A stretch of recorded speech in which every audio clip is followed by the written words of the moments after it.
Yo, what's up mga kapamangkin? Diyan mismo sa mga lagi na nagkakaroon ko sa yung mga makina. Wala lahat din. Ang dami diyan. Ay, si Imay dinala ng lahat ng mga sukla. Ako nga ho'y tumigil muna ng pagsasalita at gawa ho ng inay ay galit na galit. Gawa nga daw ho ng kanilang suklay ay nawala ng lahat. Pagka kami nga daw ho ang nahiram ay biglang nawawala. Ari nga ho ang tunay na intro. Yo, what's up mga kapamangkin? Nandini naman ho ang inyong tiyuhay muling nagbabalik mula sa pagkakahimbing. Ngayong araw nga ho ay samahan niyo ho kami ng aking mag-iina at kami nga ho ay magpapagamot. Ang akin nga ho nga ring dalawang bata na si Bella at saka ho ring aking bunso na si Ashira ay napakatagal na nga hong sinisipaon at inuubaw. Ay kadami na nga hong gamot na naiinom ay hindi naman ho nagaling. Nagaling naman ho ay maya-maya na diyan na ulay. Kumbaga ho'y pabalik-balik gayon. Dini nga ho pala kami magpapagamot sa aking pinsan. Yun ho ay dini nakatira sa Sitio Butas, kalapit lang ho ng aming sityo. Kami nga ho ay magmumotor na at para naman ho mabilis-bilis. Pwede naman hong lakarin kasi bago ho makarating doon ay malma naman hong aming ipapagaw. Ay di doon tayo sa mapapadali. Bago nga ho umalis ay iganayak muna ng inyong tiyahin ng mga bata. Putas na nga ho ng tawa ang inyong tiyahin at ayaw ho ng bibidyohin. Ayaw ng bibidyohin na gusto naman lagi nakikita sa vlog. Nung maigayak nga ho ang aking bunso ay kami nagbidyo muna ng kaunti. Ang hirap nga ho bidyohin ang aking bunso at lagi na hong galit. Bagya ko na ho napaumis. Manang-mana sa inahay na laging mainit ang ulaw. Nung makaumis nga ho ng kaunti, pinabayaan ko ho munang maglahaw. Sabi ko huwag itatapo ng mga pamayod ay lalo hong itinapaw. Napakadali din naman kausap. Nang makapagkalat nga ho at makapaglahok ng mga pamayod ay wari ko siya pang nagagalay. Naku, ko'y kulay, hindi batay.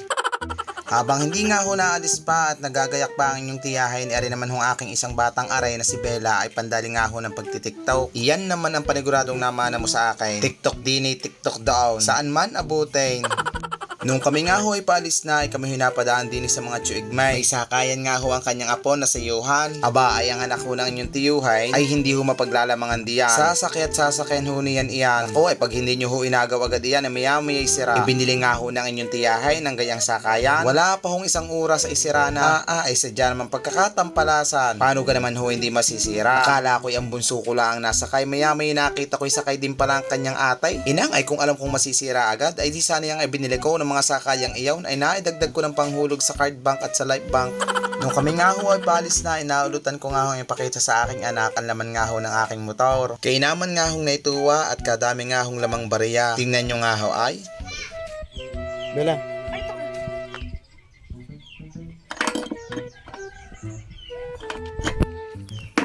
Patong mo muna doon. Uy! Ano yun? Ano yun? Ano yan? 1, 2, 3! Tatlong balot! Tatlong Ang balot pera? ng mga piso! Ang bibigat! Nakaupasin siya na ho kayo sa aking motor at napakalinis ho. Sa amin ho walang tubig kaya ho hindi malinis-linis. Ayun, at kami nga ho yung nagbiyahe na sa motor. Akin nga ho aring pinas forward at napakatagal nga ho na rin. Kahirap naman ho mag voice over at wala na ho kung maisip na sasabihin. Nung nasa kalagitnaan na nga ho kami nandaan ay ako ho'y tumigil muna ho din sa sagingan. Pasensya na nga ho kayo sa video at ang aking anak ho nagbibideo ay napakalikaw. Kaya nga ho ako'y napasuot din sa kaloob-looban ay ako ho ay naghahanap ho ng dahon ng saging. Ari nga ho at ako'y nakakita sa tagal-tagal ng pag-iikot. Ang akin nga ho kinuhang dahon ng saging ay yun hong babago hong nasuloy. Ay ari ho ang bilay ng manggagamot. At ari nga ho ay pantingayin kung may pilay o wala ang gagamutin. Wari ko nga ho ay pag nakatagal-tagal pa ay mauubos ho ang puno ng saging dinay. Yun ka naman hong lahat ng magpapagamot na nadaan dinay ay kukuha ng bagong nasuloy na dahon ng saging. Ay pag hindi ka naman naubos ay... At walang ano-ano kami nga ho'y nakarating na ho dinay sa aming pupuntahan. Ari nga ho, dinay kami magpapagamot sa Kuya Armando. Ari nga ho, Kuya Armando nga pala ho ay puntahan ho ng taga sa amin. Kapag nga ho may mga sipon, ubo, tsaka ho mga pilay, ay dinay ho kami nadayo. Matagal-tagal na nga ho nung huling punta namin dinay, kaya ho ang aking anak ay para nga ho mga nabaguhan.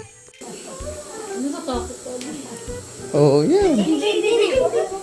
Opo, ngayon na lang. Palibasin nga ngayon nuli yan ano. Inak to ba yung ayaw? Inom. Nako, malma nga hong naipiyagak na iyaw. Ay, kung hindi nga ho napainom ng tubig, ay malmang isasakit ho ng lalamunan. Nung makatapos nga ho magligalig, ay maya-maya nga ho, ay wari ko'y naglalaro na. Pangitang pangita ho, at malma na hong inilikot ulay. Kitang kita hong nanibago lang kanina nung pagdating namin. Tingnihot lahat ay kalkal na. Maya-maya pa nga ho ay dumating na ho ang Kuya Armando. Ay, ang aking nga hong anak ay nag-iiyak na ay. Ari ho ang Kuya Armando. Ari nga hong Kuya Armando ay matagal na hong manggagamaw. Ay hiyang na hiyang nga ho ang aking mga anak. Pagka nga ho may mga sipon at ubaw ay dini ho namin dinadala. Siyempre, di ka naman ho bukod ho sa doktor at sa ospital ay di tayo naman ho ay nagpapagamot din ho sa albularyo. Aba, ay ako ho'y naniniwala at gawa ng subok naman ho ay. Natatandaan ko nga ho nung ako'y bata pa. Siyempre ho, dala nga ho ng kahirapan at wala naman hong pampa-ospitalagay at pampadoktor. Inay ho ay laging doon ho ako sinasama kay Kakaloy kung kilala niyo ho. Sa Banay-Banay, sa Lipa. Nakoy, napakalimit ho namin doon. Nung una-una nga ho kami nagpapagamot din sa Kuya Armando, kami nga ho ay nagbabayad. Ay nakakayamot naman nga ho, tayo naman hong tumanggap ng bayad ay. Tama na lang daw nga hong sila nakakatulong. Aba, ay dinusunod nga ho kami nagpagamot, hindi na ho ako nagbayad. Aba, ay ang inyo naman hong tiyuhay ni madaling kausap. Pag sinabi ho sa akin wag hong magbabayad, aba, ay di hindi ho ako nagbabayad. Baka ho pag pinilit kong bayaran ni magalit pa sa akin ay. Yun naman nga ho nakakatuwa sa ating mga Pinoy eh. Napakarami ho ay mahilig magkawang gawa. Yun gahong basta nakatulong sa maliit na pamamaraan ay napakasarap na ho sa pakaramdam. Nagagalit ang lula yan, lula. Awake? Yang kita nyo nga ho ang aking bunsong iyan malmang kalikot ko hindi ko nga ho iniupo sa isang tabay ay hindi titigay. Kaya lang ho tumigil ay pinakanta ko ng Twinkle Twinkle Little Star at paborito ho iyaw. Ano ga ka kung babait naman ang aking mga anak na aray saan ga kayo nagmana.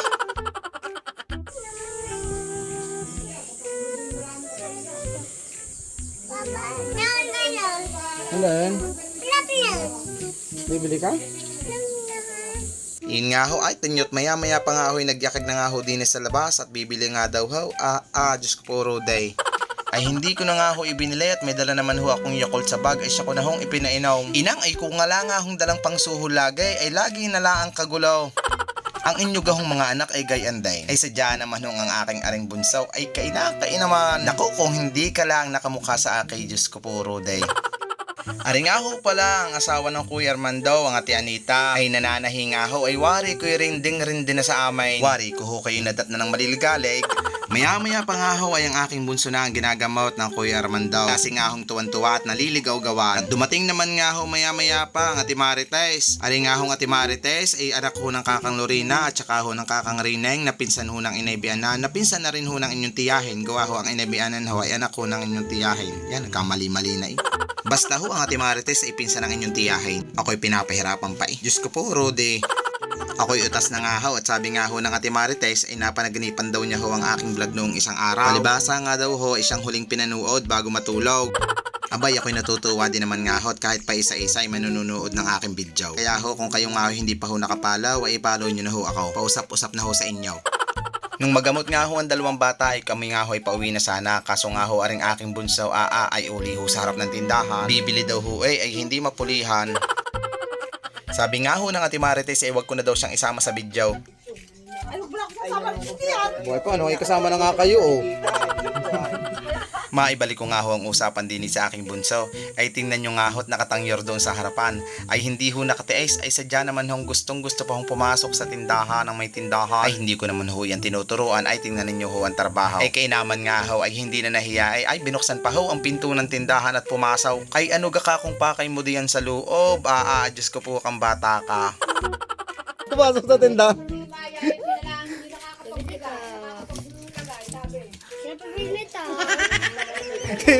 Nagbibili. Inaabutan na. Balikin, bebe, balikin. Dito tayo pauwi na. Awal makulit. Nung mayakag ko nga hong palabas ng tindahan ay kami nga ho'y nagpaalam na. Siya ay paano ga ho hanggang dito na lang ho ang aking video. Baka naman ho ari ho ay ma-share nyo pa. Salamat ho. Bye bye.